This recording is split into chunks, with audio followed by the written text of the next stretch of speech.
Good morning my dear student. बेटा last lecture में हम लोगों ने जो है इलेक्ट्रो के जो स्टैंडर्ड इलेक्ट्रोड पोटेंशियल है उसको कैसे कैलकुलेट किया जाता है, ठीक है। उस पर एक दो क्वेश्चंस किए थे। आज हम उसके आगे क्वेश्चंस करेंगे जिसकी वजह से आपको प्रैक्टिस हो जाएगी कि भाई कैसे ही नॉट ऑफ सेल कैलकुलेट किया जाता है, ठीक है। तो एक चीज समझ लो बेटा, जैसे मैंने बताया था क्या कि अगर मैं तुमसे बोलूं कि बेटा ई नॉट ऑफ ओपी को अगर आप ई नॉट ऑफ ईआरपी लिखना तो उसके आगे माइनस साइन लगा दो, नहीं बेटा, माइनस साइन आरपी। यानी कि हम ये भी लिख सकते हैं ई नॉट ऑफ ओपी और plus E naught of RP is equal to 0, क्योंकि इधर आ गया ना बेटा 0, यानी कि दोनों कब होंगे 0, मतलब ई नॉट ऑफ ओपी और ई नॉट ऑफ आरपी, यानी कि दोनों का मान जब इक्वल हो जाएगा, ठीक है ना। दोनों का मान क्या हो गया, निगेटिव के साथ इक्वल हो गया ना बेटा, बोलो निगेटिव साइन के साथ, यानी दोनों का एडिशन कितना जब बेटा 0 के बराबर आ जाए तो वो कंडीशन क्या कहलाती है, equilibrium,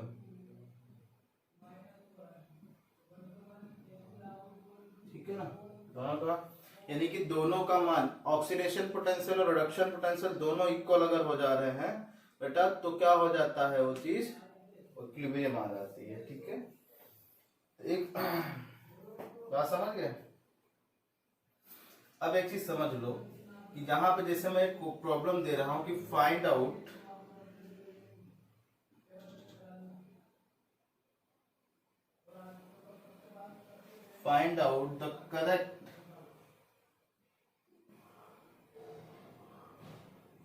the correct option, find out the correct options हैं, याद रखना ऑप्शंस, एक से अधिक ऑप्शन सही हैं, ठीक है। पहला ऑप्शन है बेटा E naught of cell is equal to E naught of OP, कहां पे होता है ओपी, ऑक्सीडेशन एनोड पे होता है, plus E naught of RP कहां होता है, ये बोलिए बेटा कैथोड पे होता है, ठीक है। दूसरा ऑप्शन है E naught of cell is equal to E naught of OP, कहां पे बेटा, एनोड पे, और minus E naught of OP as कहां पे बेटा, कैथोड पे। तो इसमें जो है ई नॉट ऑफ सेल कैसे कैलकुलेट करेंगे, आपको ऑप्शन में दे रहा हूं। पहला ऑप्शन आप लोगों ने लिखा, दूसरा लिखा, तीसरा में देखिए ये है E naught of cell is equal to E naught of RP cathode minus E naught of RP at anode, ठीक है। और लास्ट है बेटा E naught of cell minus E naught of RP at कहाँ, एनोड पे, minus E naught of RP at कहाँ, cathode पे। तो ये ऑप्शन आपके पास है, आपको करेक्ट ऑप्शन चूज करना है बेटा, ठीक है ना। तो बताओ इसमें कि कितने सही ऑप्शन हैं आपके नजर में। देखो E naught of OP equal to E naught of, देखो ई नॉट ऑफ जो सेल है बेटा वो इस फॉर्मूले से कैलकुलेट करते हैं, ठीक है ना। लेकिन हमने ये फॉर्मूला आपको नहीं बताया, ना ये फॉर्मूला बताया, नहीं फॉर्मूला बताया। तो आप अपना दिमाग लगाओ बेटा कि ये फॉर्मूले जो नहीं बताए हैं मैंने वो क्या सही है क्या, एक बार दिमाग लगा के देखो, ठीक है ना। थोड़ा सा दिमाग लगाइए, तो फिर देखिए कि भाई सही है कि नहीं सही है, ठीक है। तो अगर हम दूसरे ऑप्शन को चेक करें बेटा, तो दूसरे ऑप्शन को चेक करिए। अब आपको पता है कि बेटा ये जो है ई नॉट ऑफ सेल दोनों को ऑक्सीडेशन पोटेंशियल में लिखा गया है, दोनों, ठीक है ना। कैथोड का भी पोटेंशियल और एनोड का भी पोटेंशियल दोनों को ऑक्सीडेशन में लिखा गया। तो अब तुम सोचो बेटा E naught of RP equal to होता माइनस ई नॉट ऑफ कहा बेटा ओपी, होता है कि नहीं होता। तो यानी कि जहां पे हम आरपी लिखा है वहां पे माइनस लिख सकते हैं नहीं ओपी। तो यहाँ पे देखो आरपी कैथोड पे लिखा तो हमने माइनस फॉर्म लगा दिया, यानी कि ये ऑप्शन सही है, ये भी सही है, ये भी सही है। अब आ जाओ क्या ई नॉट ऑफ थर्ड वाला, देखो बेटा थर्ड वाला कैथोड को पहले लिख दिया, एनोड को पहले लिखा। अब ये क्या है बेटा, रिडक्शन पोटेंशियल अकॉर्डिंग लिखा गया है। यहाँ कैथोड पहले आ गया, एनोड पहले बाद में आया है, ठीक है ना। तो यहाँ पे ऑक्सीडेशन पोटेंशियल को हम क्या लिख सकते हैं बेटा, बोलो। हम ओपी को ई नॉट ऑफ ओपी को बेटा क्या लिख सकते हैं, minus E naught of RP लिख सकते हैं। यानी कि जहां पे ओपी लिखा है वहां पे हम क्या लिख सकते हैं, आरपी, क्योंकि आप ये जो थर्ड वाला फॉर्मूला है किसके टर्म में है, आरपी के टर्म में है। तो E naught of cell RP, RP कहाँ है, यहाँ है, मतलब ये आरपी है ना बेटा। तो आरपी क्या है, आरपी तो सेम रहेगा, बट ओपी को हम क्या लिख सकते हैं, बोलो बेटा, ई नॉट ऑफ और माइनस का लिख सकते हैं, माइनस का ई नॉट ऑफ आरपी। तो ये माइनस हो गया इसीलिए मैंने इसको बाद में लिख दिया, ठीक है ना। यानी ये भी फॉर्मूला क्या है बेटा, सही है, ये वाला सही है क्या,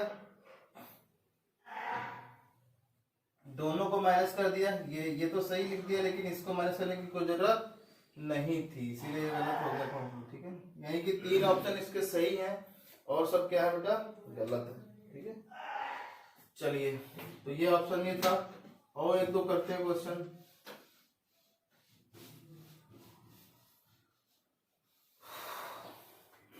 कैलकुलेट ईएमएफ, क्वेश्चन है बेटा, calculate E naught of cell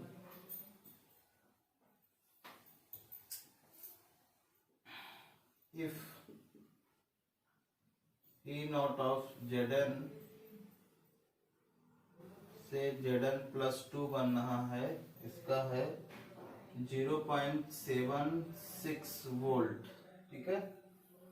और दूसरा वाला है E naught of Ag plus है माइनस का 0.80 वोल्ट। ये फॉर्मूला है बेटा, ये कोई सेल है, स्टैंडर्ड सेल कैलकुलेट करना है। बताइए, अब आपको सोचो कि Zn और Ag में इलेक्ट्रोकेमिकल सेल जो है, Zn और Ag से क्या है, Zn क्या है बेटा, ऊपर है, और मैंने बोला था कि जो ऊपर होगा उसको हम लोग क्या बनाएंगे, कैथोड बनाएंगे। यहाँ पे चाहे तो स्टार बना के एक पॉइंट लिख लो बेटा कि इन इलेक्ट्रोकेमिकल सेल इलेक्ट्रोकेमिकल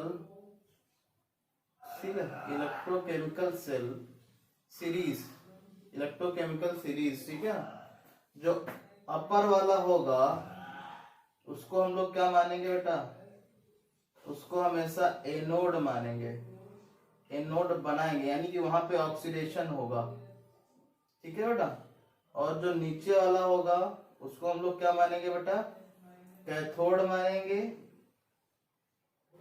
और वहां पे रिडक्शन होगा।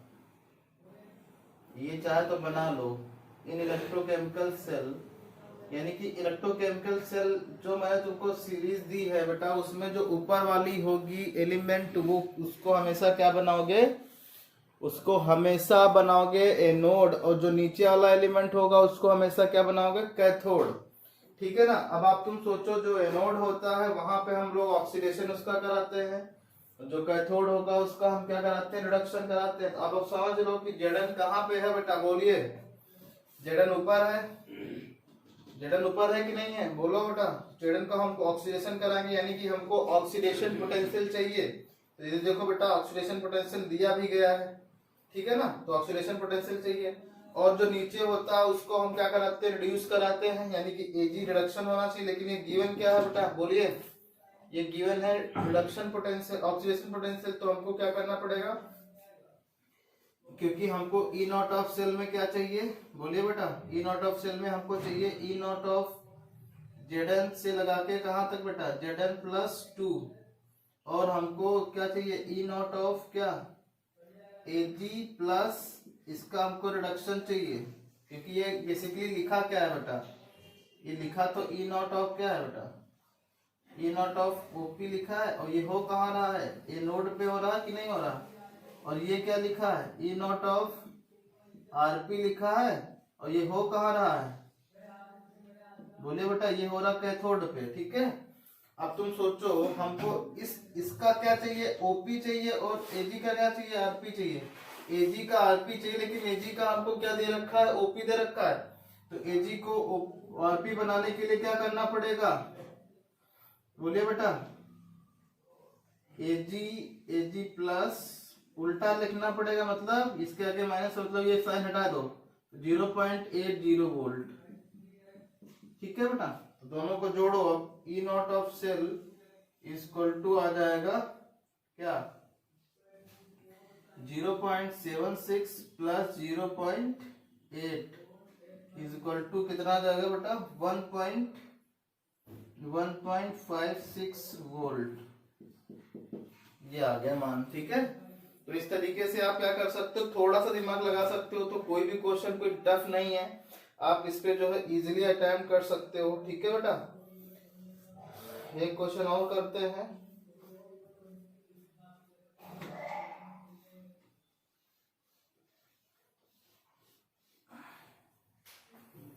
Calculate EMF E naught of cell, देखो E naught of CR plus 3 से सीआर बन रहा है, जिसका एक पोटेंशियल है -0.74,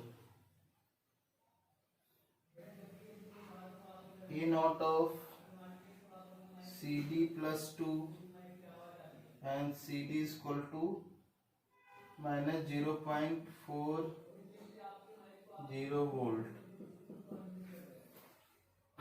अब बताओ बेटा, कौन सा इलेक्ट्रोकेमिकल सीरीज में क्या होगा बेटा, ऊपर होगा। अब एक चीज समझ लो पहले तो, कि हमको ये रिडक्शन पोटेंशियल दोनों का दे रखा है नहीं, और हमारी सीरीज जो है वो किसके अकॉर्डिंग है, रिडक्शन पोटेंशियल के अकॉर्डिंग है ना, बोलिए। और मैंने बोला था कि जिसमें जितना निगेटिव होगा वो उतना ऊपर होगी। अब ये भी आप क्वेश्चन के फॉर्म में लिख सकते हो या आंसर के, या एक स्टार बना के लिख सकते हो कि अगर आपको दोनों इलेक्ट्रोडों का पोटेंशियल डिफरेंट डिफरेंट में दिया हो तो उसको एक बार रिडक्शन में चेंज कर लो। ठीक है ना, रिडक्शन में चेंज कर लिया, फिर देखो कि जिसका रिडक्शन सबसे निगेटिव होगा वो सबसे ऊपर होगी, और जिसका रिडक्शन जितना ज्यादा पॉजिटिव की तरफ होगा वो क्या होगी, उतना ज्यादा एनोड कैथोड बनने की कोशिश करेगी। मतलब समझ रहे हो। अब इसमें देखो दोनों रिडक्शन दिया, तो निगेटिव ज्यादा वाली कौन सी, ये वाली, तो यानी कि ये हम क्या बनाएंगे, इसको हम बनाएंगे एनोड। ओके बेटा, और इसको क्या बनाएंगे बेटा, कैथोड बनाएंगे। बात समझ रहे हो ना, क्योंकि दोनों का रिडक्शन पोटेंशियल दे रखा है। ओके, आप एक चीज समझ लो कि यहाँ पे एनोड दे रखा है, तो ये क्या होगा, ऑक्सीडेशन होगा, यहाँ पे क्या होगा बेटा, रिडक्शन होगा। ठीक है ना, तो ऑक्सीडेशन के क्या होगा बेटा, ऑक्सीडेशन क्योंकि हमको अब निकालना होगा E naught of cell equal to E naught of OP. OP निकालना है किसका, एनोड पे निकालना है हमको, और प्लस ई नॉट ऑफ क्या बेटा, आरपी, कहाँ निकालना है इसको, कैथोड पे। तो हमको एनोड पे चाहिए ओपी, ऑक्सीडेशन पोटेंशियल, लेकिन ये गिवन कौन सा रिडक्शन है ना, तो इसके आगे क्या लगा दो, साइन पलट दो, -74 हो जाएगा, और plus E naught of RP चाहिए, आरपी चाहिए ना, और ये आरपी ही दिया है, तो यहाँ पे क्या आ जाएगा, -40।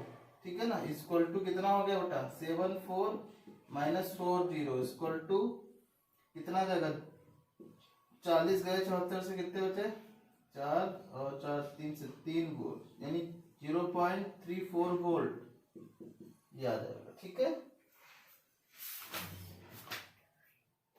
तो इस तरीके से आप क्या कर सकते हो, कैलकुलेट कर सकते हो। हम लोग का जो है E naught of cell calculate कर सकते हैं इजीली। ओके बेटा, तो आपको कंफ्यूजन होने की कोई बात नहीं है। ठीक है, तो ये हमने स्टैंडर्ड इलेक्ट्रोड पोटेंशियल का कैलकुलेट करना हम लोगों ने सीख लिया है। अब हम लोग सीखने जा रहे हैं बेटा नट्स इक्वेशन। क्या बेटा सीखने जा रहे हैं, nuts equation.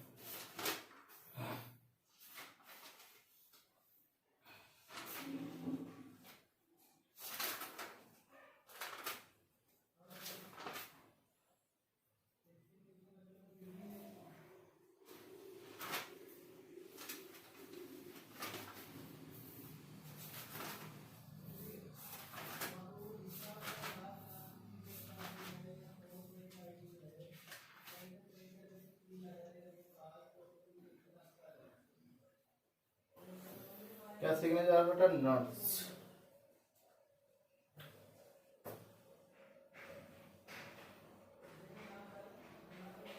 Nuts equation.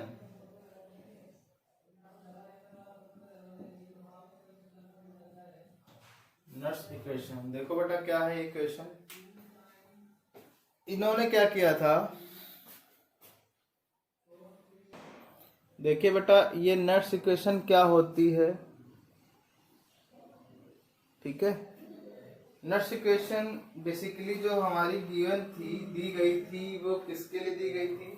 If standard condition is not given, if standard condition is not given. Okay बेटा, standard condition is not given. और ये भी लिख सकते हो effect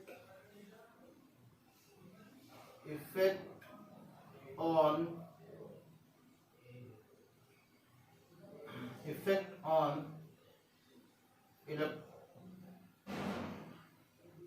potential of cell, effect of concentration of electrolyte and temperature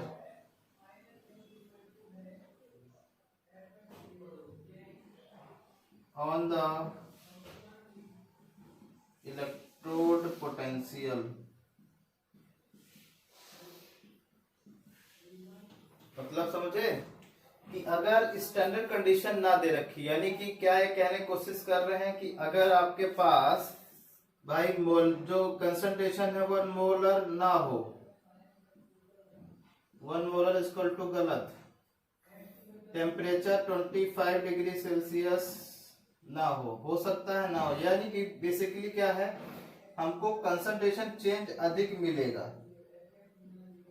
concentration को change करते रहेंगे, बार बार चेंज करते रहेंगे। तो आप लोग ध्यान देना बेटा यहाँ पे कि टेम्परेचर तो हो सकता है कि सेम रहे, टेम्परेचर तो सेम, लेकिन कंसंट्रेशन जो है वो 1 मोलर ना होके डिफरेंट हो सकता है, जिसकी वजह से हमारा ई नॉट ऑफ सेल कैलकुलेट करना बहुत ही डिफिकल्ट हो जाता है। इस चीज को सबसे जो पहले साइंटिस्ट थे जिनका नाम था बेटा नस्ट, इन्होंने क्या किया था, इन्होंने स्टैंडर्ड कंडीशन के बिना, मतलब स्टैंडर्ड कंडीशन नहीं थी, यानी कि किसी का जो जिसमें हम लोग इलेक्ट्रो पोटेंशियल कैलकुलेट कर रहे थे सेल का, उसमें हमने 1 मोलर सेल पोटेंशियल नहीं रखा था, मतलब 1 मोलर कंसंट्रेशन नहीं रखा था उस सेल का, ठीक है। या टेम्परेचर उसका कुछ ज्यादा था, या हम कह सकते हैं जो है उसका प्रेशर भी कुछ चेंज था, यानी कि स्टैंडर्ड कंडीशन अगर ना गिवन हो तो आप कैसे क्वेश्चंस को अटेम्प्ट करोगे, किस तरीके से करोगे, वो यहाँ पे इन्होंने हर एक चीज बता रखी है, ठीक है बेटा, हर एक चीज बता रखी है। ये हेडिंग डालोगे, फिर एक डेरिवेशन हम लोग करेंगे। ओके बेटा, देखिए डेरिवेशन में क्या है, जैसे तुमको पता है बेटा कि जो इलेक्ट्रोकेमिकल सेल है वो स्पॉन्टेनियस प्रोसेस होता है इसमें, यानी कि मतलब समझ लो कि इसमें जो चीजें होती हैं वो कैसी होती है, ऑटोमेटिक होती है, उसमें कोई एक्स्ट्रा एफर्ट की जरूरत नहीं पड़ती। अगर आप क्या करो, कोई इलेक्ट्रोड पोटेंशियल इलेक्ट्रोड दो उनको जोड़ दो तो उसमें इलेक्ट्रिसिटी प्रोड्यूस ही होगी, वो ऑटोमेटिक होगी, उसमें आपको कुछ एक्स्ट्रा एफर्ट लगाने की कोई जरूरत नहीं होती है। और तुमको पता है बेटा जो काम ऑटोमेटिक होता है उसकी गिब्स फ्री एनर्जी क्या होती है, बोलो जी। गिब्स फ्री एनर्जी क्या होती है, डेल्टा जी क्या होती है बेटा, वो होती है निगेटिव। लेकिन हमको डेल्टा जी को पता ही नहीं डेल्टा जी होता क्या है, तो मैंने जब तुमको बताया था कि वो वर्क जो हम यूजफुल में यूज करते हैं, मतलब वो एक्स्ट्रा वो फ्री एनर्जी इसको हम लोग क्या करते हैं यूजफुल वर्क में कन्वर्ट करते हैं, वो क्या कहलाती है, गिब्स फ्री एनर्जी कहलाती है। यानी कि हमको बेसिकली क्या कैलकुलेट करना है बेटा, वर्क कैलकुलेट करना है, ठीक है। तो देखो क्या होता है बेटा, गिब्स फ्री एनर्जी क्या होती है, गिब्स फ्री एनर्जी, ये डेरिवेशन करना, ठीक है, हेडिंग डाल लेना। Gibbs free energy equal to हम लोग क्या लिख सकते हैं, बोलिए, W यूजफुल, ये लिख सकते हैं ना बेटा, W यूजफुल लिख सकते हैं। वो वर्क जिसको हम क्या कर सकते हैं, यूजफुल में कन्वर्ट कर सकते हैं। यूजफुल वर्क यानी कि जिसकी सहायता से हम लोग कोई काम कर सकते हैं, वो एनर्जी क्या कहलाती है, गिब्सन एनर्जी कहलाती है। ठीक है बेटा। अब आपको पता है कि इलेक्ट्रिसिटी में वर्क कैसे कैलकुलेट करते हैं बेटा, work, how to calculate work, work कैसे कैलकुलेट करते हैं, तो कैसे आप बताते हो कि W ऑफ इलेक्ट्रिसिटी कैसा होता है, W कैसे कैलकुलेट करते हो बताओ, बोलिए। Q इंटू वी कैलकुलेट करते हो ना, Q इंटू वी, जहां पे Q क्या है, चार्ज, और V क्या है, वोल्ट। यानी कि कुल मिला के इसकी डिफाइन क्या होती है, क्या होती है बेटा, इसकी डेफिनेशन ये होती है कि वो वर्क जो पोटेंशियल डिफरेंस के साथ किसी चार्ज को अनंत से उस सीमा में लाने के लिए जो वर्क करना पड़ता है, वही क्या कहलाता है, वोल्टेज कहलाता है। ठीक है ना, वोल्टेज क्या कहलाता है। वोल्टेज को भी ऐसे लिख सकते हो, V इक्वल टू क्या बेटा, W अपॉन Q लिख सकते हो ना, बोलिए, ये लिख सकते हो। अब तुम सोचो बेटा, इसका जो वोल्टेज की डेफिनेशन थी कि एक्स्ट्रा एफर्ट जो चार्ज को हमको इन्फिनिटी से एक रेंज में लाने के लिए जो वर्क करना पड़ता है, वही वोल्टेज कहलाता है, पोटेंशियल डिफरेंस कहलाता है। बात समझ रहे हो। तो ये भी हम कह सकते हैं W इक्वल टू क्या लिख सकते हैं, W equal to Q into V लिख सकते हैं ना। ये हो गया तुम्हारा वर्क, इलेक्ट्रिसिटी वर्क हो गया कि नहीं हो गया। वो वर्क जो हमको क्या कहे, पोटेंशियल के कारण उस चार्ज को लाने में वर्क करना पड़ा, वो क्या कहलाएंगे, हम वर्क कहेंगे। यूजफुल वर्क वही तो होगा बेटा, बोलिए। ठीक है, ये थोड़ा सा देख लेना किस तरीके से। अब हम Q को क्या लिख सकते हैं बेटा, Q को हम लिख सकते हैं, तुमने पढ़ा होगा, Q को हम लिख सकते हैं Ne, जहां पे N है नंबर और E क्या है, इलेक्ट्रॉन्स। और V को क्या लिख सकते हैं बेटा, V को हम, ये वोल्टेज है, और V को हम E लिख सकते हैं, क्योंकि ये भी ये वोल्ट ही होता है, पोटेंशियल भी वोल्ट मेजर करते हैं, हमको V को E लिख सकते हैं। यानी कि W को हम क्या लिख सकते हैं, Ne कैपिटल E। अब ये E क्या है बेटा, ये है चार्ज ऑफ इलेक्ट्रॉन। ये क्या बेटा, चार्ज ऑफ इलेक्ट्रॉन, इलेक्ट्रॉन है कि नहीं, चार्ज ऑफ इलेक्ट्रॉन E। लेकिन आपको पता है बेटा, हमको हमेशा फैराडे में इलेक्ट्रॉन को कैलकुलेट करना होता है। तो 1 मोल ऑफ चार्ज हो जाएगा फैराडे, यहाँ पे 1 mole charge of electron,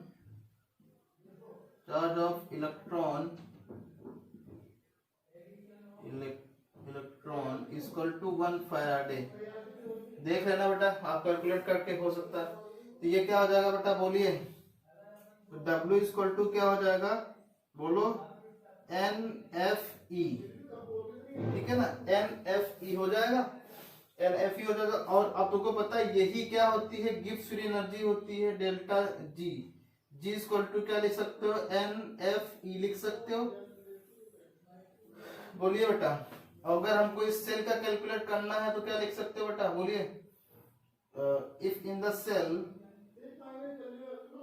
in the electrochemical cell क्या हो जाएगी बेटा, ये डेल्टा G इक्वल टू हो जाएगा -NFE, क्योंकि निगेटिव होती है ना हमारी जो इन द इलेक्ट्रोकेमिकल सेल में डेल्टा G क्या होगी, निगेटिव होगी, क्योंकि ये स्पॉन्टेनियस प्रोसेस है। स्पॉन्टेनियस प्रोसेस के लिए डेल्टा G हमेशा कैसी होती है, निगेटिव होती है। तो यहाँ पे हम लोग सेल लिखेंगे, यहाँ भी सेल लिखेंगे। तो ये पहली इक्वेशन बन गई बेटा, यानी डेल्टा G सेल ऑफ कितनी हो जाएगी, -NFE। अगर ये इक्वेशन क्या कर रहे हैं बेटा, हम लोग स्टैंडर्ड कंडीशन पे लगा रहे हैं। If at the standard condition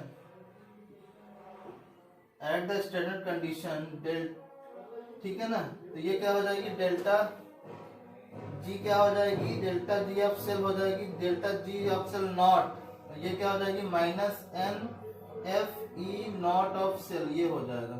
तो इक्वेशन नंबर 2 हो गई। ठीक है ना।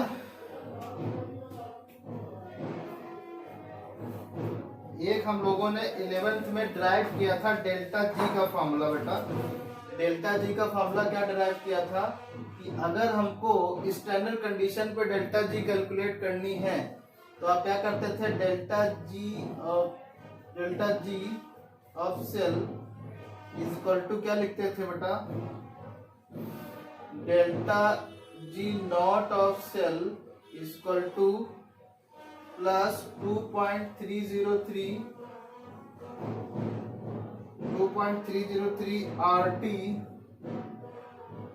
आरटी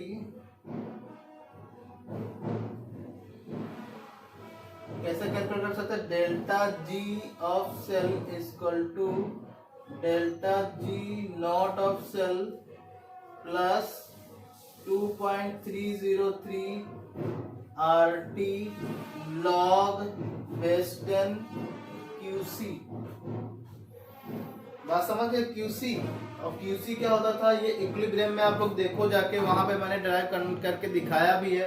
11th की अगर कॉपी हो तो वहां पे डेल्टा जी भी देख लेना, इक्विलिब्रियम चैप्टर होगा वहां पे देख लेना। इसका इस तरीके से मैंने ड्राइव करके बताया भी है आप लोगों को, ठीक है। ये कुल मिला के समझो कि ये गिब्स एनर्जी कैलकुलेट करोगे, नहीं कैलकुलेट करोगे तो स्टैंडर्ड कंडीशन पे, अगर स्टैंडर्ड कंडीशन पे नहीं कैलकुलेट करो तो डेल्टा जी इस तरीके से लिखते हैं।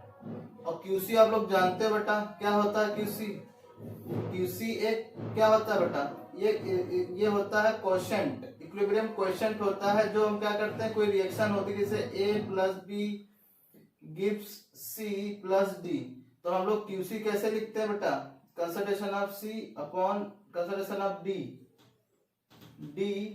और ये हो जाएगा concentration of C is equal to concentration of B।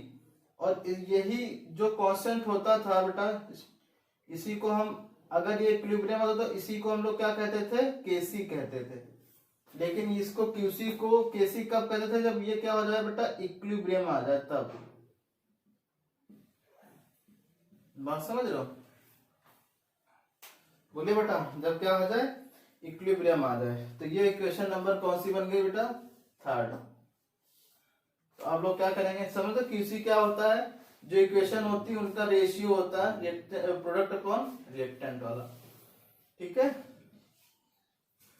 तो हमको सबके मान रखने हैं बेटा, किसके किसके मान रखने हैं, बोले। अब हमको पता है बेटा सबके मान, डेल्टा जी के मान रखो, डेल्टा जी के मान सबके मान रखने पे क्या जाएगा, ये minus NFE of cell is equal to minus EF, ये नॉट नहीं है ना बेटा, E naught of cell plus 2.303 RT into log base 10 QC, ठीक है। बात समझ गए ना। अब इस इक्वेशन में हम लोग क्या करेंगे, इक्वेशन नंबर ये 4 है, इक्वेशन नंबर ये 4 है, ठीक है ना। अब लिखोगे equation, in equation 4 divided by minus NFE, तो क्या आ जाएगा बेटा, माइनस NFE of cell is equal to minus NF E naught of cell plus 2.303 RT log base 10 QC, ठीक है। अब इसको डिवाइड कर देते हैं हम माइनस NF से, सबको माइनस NF, तो ये तो कैंसिल हो गया बेटा, 10 ये कैंसिल हो गया, ये कैंसिल हो गया, ये कैंसिल नहीं हुआ, मतलब क्या मिला, E of cell is equal to क्या हो जाएगा, E naught of cell plus 2.303 RT upon NF, minus का NF है, ठीक है बेटा, लॉग बेस 10 QC, ठीक है। ये समझ रहे हो ना बेटा सब लोग अच्छे से, कोई डाउट तो नहीं है। अब क्या करेंगे हम, बोलिए। अब हम लोग क्या करेंगे, अब ये मल्टीप्लाई, ये माइनस साइन यहाँ पे आ जाएगा, तो हम लोग लिख सकते हैं E of cell is equal to E naught of cell minus 2.303 RT upon NF और log बेस 10 QC। ये हमारी इक्वेशन नंबर कौन सी बनी बेटा? 5। और यही इक्वेशन किसकी है? नट्स इक्वेशन है। ठीक है, यही क्या है बेटा? नट्स इक्वेशन है।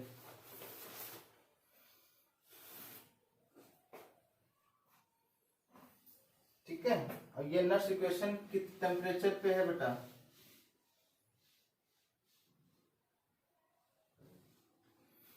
अब देखो,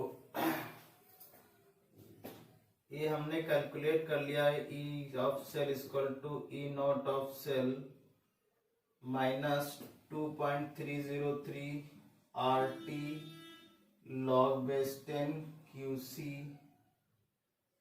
अपॉन NF। यही तो बोलिए बेटा। अब देखो, ये क्वेश्चन हमारे पास आ गई है। अब हम सबके मान रखेंगे। हमने T बराबर मैंने मान लिया 25 डिग्री सेल्सियस। अगर केल्विन में देखें बेटा तो 298 केल्विन, 298 केल्विन। ठीक है, R का मान हमने लिख लिया है 8.314। ठीक है, और फैराडे इक्वल टू हमने लिख लिया है 96500। इनका मान इसमें इक्वेशन में रखने पर, इक्वेशन नंबर 5 थी ना ये, the putting all the value in equation number 5, putting all the value in equation 5, तो क्या हो जाएगा बेटा? E naught E of cell equal to हो जाएगा E naught of cell minus 2.303 into R का मान 8.314 इक्वल टू T 298 है ना बेटा? हाँ ठीक है, log base 10 QC upon N into ए हो गया F का मान 9600। ठीक है, तो क्या आ जाएगा बेटा? E of cell is equal to आ जाएगा E naught of cell minus 0.0591 upon N log base 10 QC। ये आ गया। ठीक है बेटा, यही है तुम्हारी नट्स इक्वेशन जो बहुत बार यूज होती है, क्योंकि यहाँ पे 25 डिग्री पे ही दे रखा होगा। 25 डिग्री पे नहीं दे रखा होगा बेटा तो वो वाला फॉर्मूला लगाओगे। R का मान तो आपको पता ही क्या रखना है इसमें, F का मान तो पता ही है, T अगर ये T टेम्परेचर दूसरा तो ये वाला फॉर्मूला लगाओगे सीधे। अगर टेम्परेचर 25 डिग्री पे लिखा हो तो क्या लगाओगे बेटा? 225 और 298 केल्विन। अगर ये दिया हो बेटा तो ये वाला फॉर्मूला लगाओगे, अगर नहीं कुछ दिया है तो ये वाला फॉर्मूला लगाओगे। चाहे टेम्परेचर डिफरेंट मतलब जैसे 30 पे, 30 पे, 35 पे, 40 पे, तो ये वाला फॉर्मूला लगाओगे। अगर कुछ टेम्परेचर नहीं दे रखा है तब भी ये वाला फॉर्मूला लगेगा। ठीक है बेटा, अब जहां पे ये क्या है बेटा? ये है इलेक्ट्रोड पोटेंशियल, ये है electrode potential E naught of cell of the electrodes, and N क्या है बेटा? Number of transfer of electron, यानी कितने ट्रांसफर हो रहे हैं इलेक्ट्रॉन। और क्यूसी क्या है? क्या है ये? क्या बेटा? रिएक्शन क्वेशेंट है। और ये कब हो जाता है? इक्विलिब्रियम का मान केसी हो जाएगा। हो जाएगा ना बेटा? बोलिए।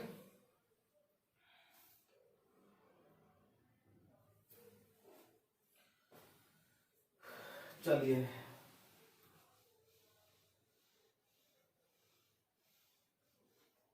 एक और है, एट इक्विलिब्रियम। इक्विलिब्रियम पे क्या होगा बेटा? इक्विलिब्रियम पे क्या होगा? बोलिए बेटा।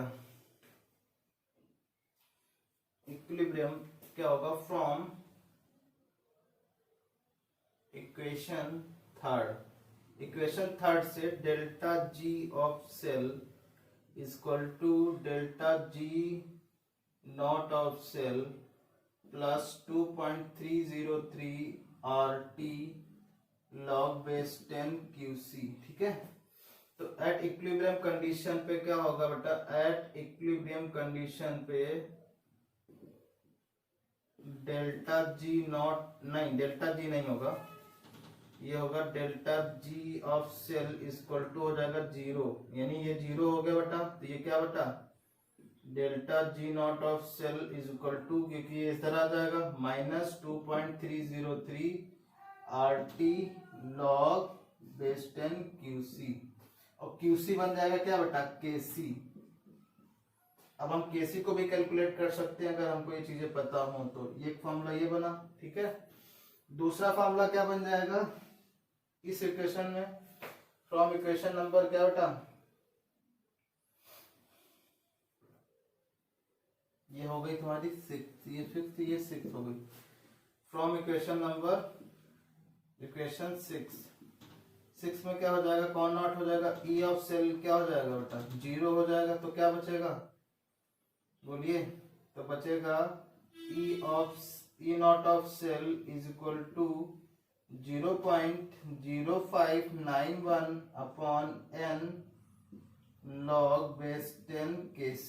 तो ये भी इक्विलिब्रियम कंडीशन है, और वो किसके टर्म में है बेटा, ये डेल्टा जी के टर्म में है और ये डेल्टा ई नॉट के टर्म में है, ठीक है ना। तो जो भी आपको फॉर्मूला सुटेबल लगे वो लगा दोगे, ठीक है बेटा। तो ये देखो, ठीक है, यहाँ पे कैसे कैलकुलेट कर सकते हो ई नॉट ऑफ सेल कैलकुलेट करने के बाद, और यहाँ पे अगर डेल्टा गिब्स फ्री एनर्जी के टर्म में निकालना तो ये कैलकुलेट कर सकते हो। दोनों फॉर्मूले किसके लिए हैं बेटा, इक्विलिब्रियम कंडीशन के लिए हैं, जब दोनों का पोटेंशियल क्या हो जाए बेटा इक्वल हो जाए, ठीक है। चलिए अब हम लोग क्वेश्चंस कुछ आप लोग को कल कराएंगे, फिर हम इसके बाद आगे बढ़ेंगे, ठीक है। Thank you.